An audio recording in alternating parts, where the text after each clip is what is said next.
Hey Kylie, I just wanted to make a video response to your video about POTS. Does it make you a social disaster? I can completely understand that. I don't have an official diagnosis of POTS as of yet. I don't have a diagnosis for anything that I go through, other than doctors telling me that it's all in my head and just anxiety, which I know is not true, although I believed that for many years because I didn't know any better or know anything else, existed that matched up with what I had. And I think part of the problem with me is my symptoms mimic an anxiety disorder. The only problem is I'm not actually anxious about really anything except for, having my blood taken, which could actually be originally from the POTS.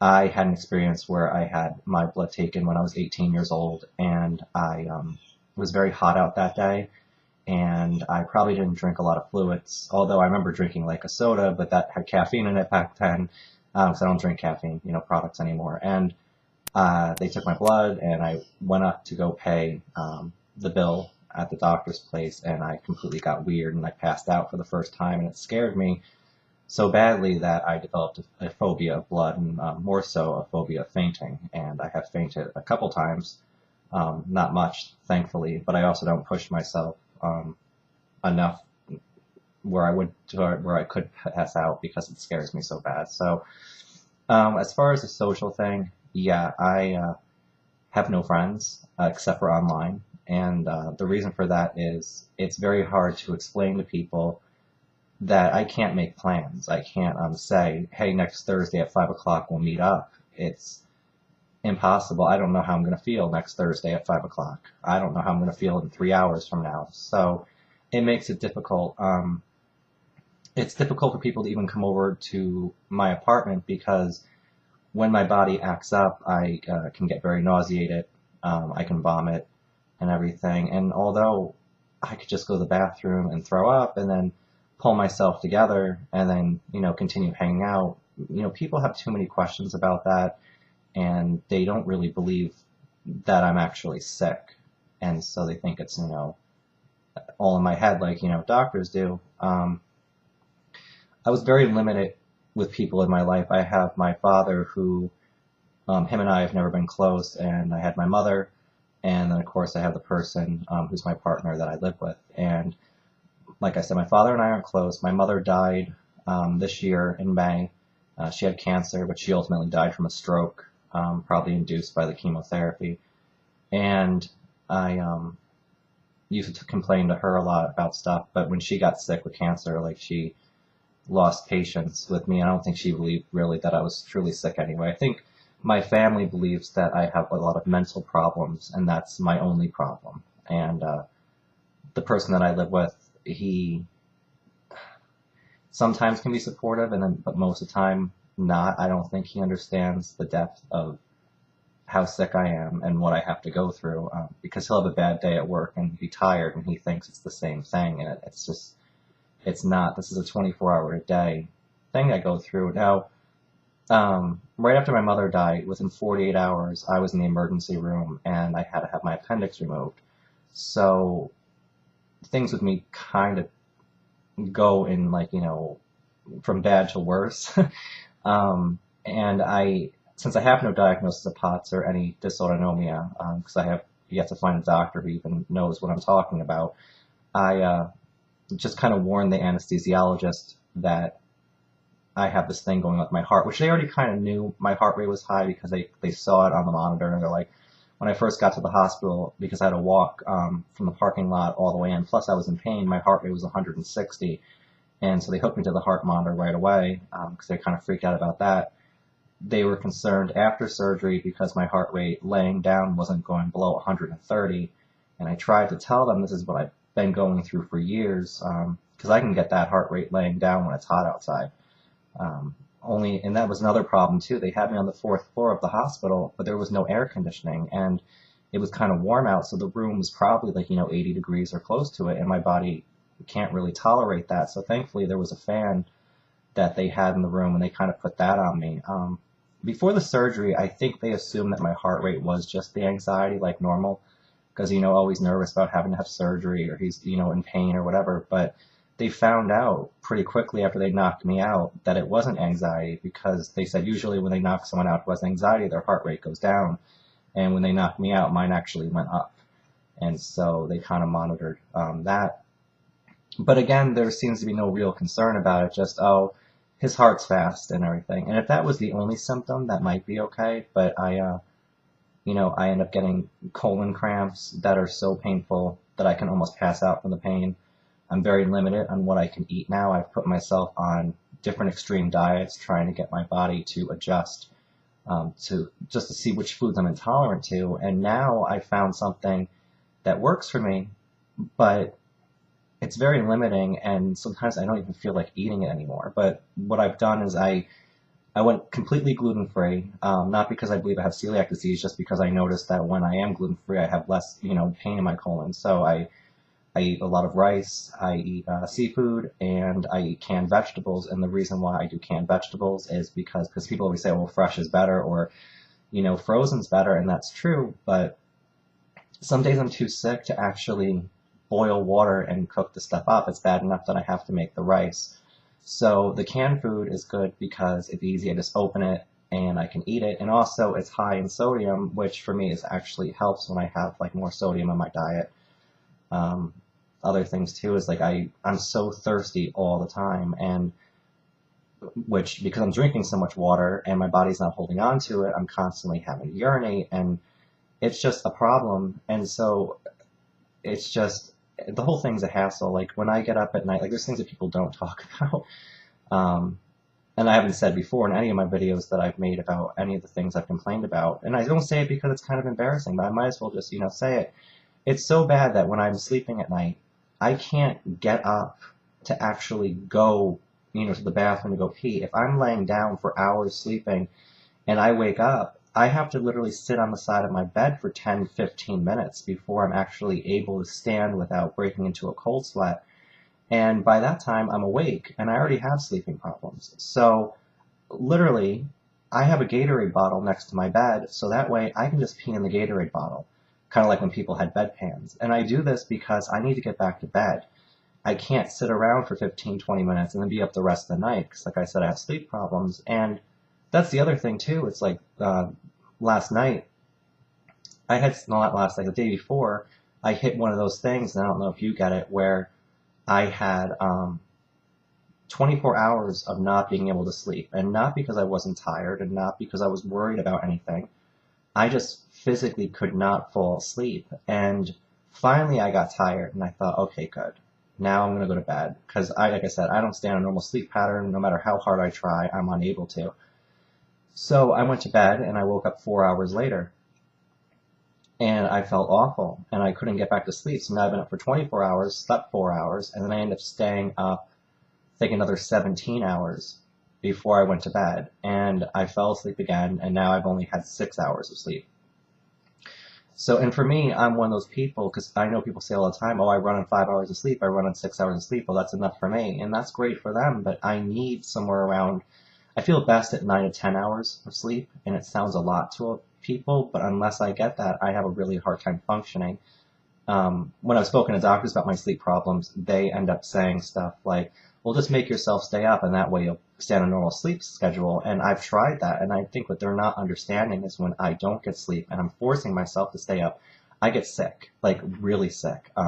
The symptoms that I have get increasingly worse. I'm dizzy, I'm pale, I have higher heart rates, I get more heart skipping. Kind of like last night when I was trying to fall asleep again, I was laying there for a while, and I get all different kinds of heart, flipping, skipping, pounding, racing. But I was laying there and I was about to drift off, and it felt like the top part, I don't know if you've ever had it, but it feels like the top part of your heart, it just went like this real fast. And it did it for like 10 beats, and then it kicked back into its normal cycle. And while that used to scare me a lot, and now it's just kind of like, it's more annoying. It does get to me a little bit because I just worried sometime it will go into one of those cycles and not actually stop. So I lay there for 20 more minutes, and then I couldn't fall asleep, so I ended up getting back up and started reading a book that you actually had recommended, which was this book. I like it. I feel that she's way worse off than me, so I almost feel guilty about, how much better off I am than she is or was. And that's the other thing too, is I find that people that have POTS or people that have other dysautonomias, I don't always match up with the extreme symptoms that they have, but then I find that they also don't have a lot of symptoms that I have. And so it can kind of be confusing, trying to figure out, what's going on or how to help myself, because it seems that things that help some people aren't helping others. The only thing I do know is that I am exhausted. I have these days where I'm fine, and that's kind of the problem. I've, made appointments with doctors when I feel okay, and the reason why is because when I don't feel okay, or I can't get there, there's no way for me to. The person I live with has no driver's license. My father has cataracts. I've developed a horrible fear of doctors at this point, and I also have a lot of anger towards doctors as well, because even if I went to go see a new doctor, I feel as if in my mind I'm not giving them the fair chance anymore. I'm so used to having to defend myself that I can't, I'm ready for a fight basically in my head. I'm waiting for them to say, well, do you see a psychologist? Do you see a psychiatrist? Have you tried antidepressants? And that's the other thing is too, is I've noticed that some people with POTS can take antidepressants and they get better. I took them. I absolutely got so sick. And then I went through a withdrawal from benzodiazepines that just took it to a level of illness for almost 2 years that I couldn't take at all. And it was just beyond anything I had ever experienced. So I guess my situation right now is just that I have no one to help. And the other problem is there are people that sometimes are willing to help. And I don't know if you've run into this, but they can be they're the type of people that are like, I don't know what even the word is, maybe codependent, but their life would revolve around helping you, and constantly they'll want to say, are you okay? Are you okay? Are you okay? And I don't want to talk about if I'm okay all the time, because usually no. It's easier for me just to tell people when I feel well. Assume I'm sick until I say, hey, I feel pretty good. And I'm almost scared to say that sometimes, because if I say, hey, I feel good, and 2 hours later I don't, I'm scared people are going to be like, but you just said you felt well. What happened? And it's hard to deal with. It's hard to have, blood pressure fluctuations and heart rate changes and cramping and dizzy spells and not being able to sleep and everything that you have to, not even, and then the shower is a nightmare. I can't take a shower every single day. I would have a horrible life if I did that. For a long time, I could just, I can take a really cold shower and I can pretty much pull that off, but who wants to take a cold shower? That is really uncomfortable. And I think what caused that insomnia for the 24 hours is I ended up cutting my hair, which I had to stand to do the whole time, and then I had taken a shower, and I took like a warm, normal shower, and then I was just absolutely drained and exhausted for the next 4 to 5 hours after I had finished taking it. So, I mean, what do you do, at that point? And like, I know like a friend of mine said that he has one of those chairs that you can sit in to take a shower, and that it really helps him, and that's fine. Maybe that is something I should do. I'm just still in that mode in my brain where, no, your body, you're going to make it work. You're not going to, sit down and take a shower. Like, come on, just stand up and just take it and just do it. And I get angry that I get so sick.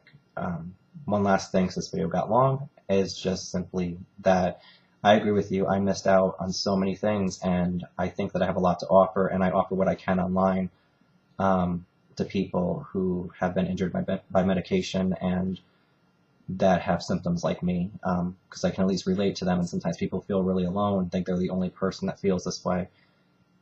And then just the other thing is I completely understand the friendship thing, is people just want to hang out all the time, and they just want you to be normal, and the problem is I just can't be, at least not right now, and I haven't found the answers that I need, or I don't know what it is. But I do agree, while I missed out, like you, I spent a lot of time reading and a lot of time analyzing myself, and I think I'm more balanced mentally for it. I think that someone who never did learn about themselves or never had a chronic illness, if they were suddenly faced with it as quickly, I don't know, maybe some people would completely snap and go insane or become super depressed. Because I've even had people email me and say, well, I'm surprised you haven't killed yourself, which I think is awful to even say to me.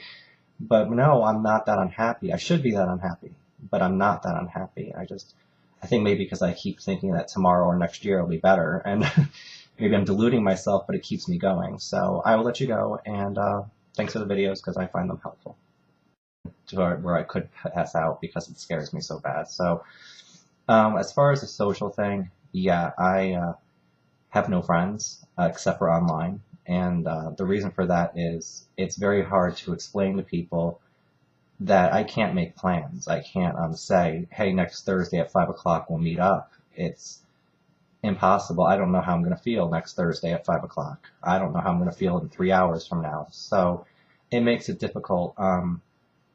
It's difficult for people to even come over to my apartment because when my body acts up, I can get very nauseated. I can vomit and everything. And although I could just go to the bathroom and throw up and then pull myself together and then, continue hanging out, people have too many questions about that and they don't really believe that I'm actually sick.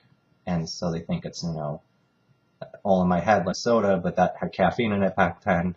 So I don't drink caffeine, products anymore. And they took my blood and I went up to go pay the bill at the doctor's place and I completely got weird and I passed out for the first time and it scared me so badly that I developed a phobia of blood and more so a phobia of fainting. And I have fainted a couple times, not much, thankfully, but I also don't push myself enough where I would.